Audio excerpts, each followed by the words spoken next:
গাজীপুরের শ্রীপুরে লবলং নদী দখল ও দূষণ রোধে মানববন্ধন করেছে বাংলাদেশ নদী পরিব্রাজক দল শ্রীপুর উপজেলা শাখা। শুক্রবার সকালে উপজেলার নয়নপুর লবলং নদীর আদুরবান ব্রিজ এলাকায় মানববন্ধন অনুষ্ঠিত হয়। এতে প্রধান অতিথি ছিলেন গাজীপুর জেলা কৃষক দলের আহ্বায়ক এস.এম. আবুল কালাম আজাদ।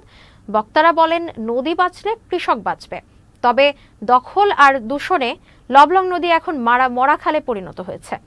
এ সময় নদীটি উদ্ধার করে সীমানা নির্ধারণ ও দূষণ বন্ধ সহ এসব কাজে জড়িতদের শাস্তির দাবি করেন বক্তারা। এই লবলংকে দখল এবং দূষণ মুক্ত করতে হবে এবং এই যে দখল হচ্ছে সীমানা প্রাচীর দিয়ে তারপরে কোম্পানিকে বলে দিতে হবে যে এর বাইরে তোমরা আর কখনোই বালু বা অন্য কিছু ভরাট করে লবলংকে বাড়তে পারবে না। যদি লবলং মৃত্যু হয় তাহলে কিন্তু এই জীবন্ত সত্তার মৃত্যুর জন্য অবশ্যই শাস্তি ভোগ করতে হবে।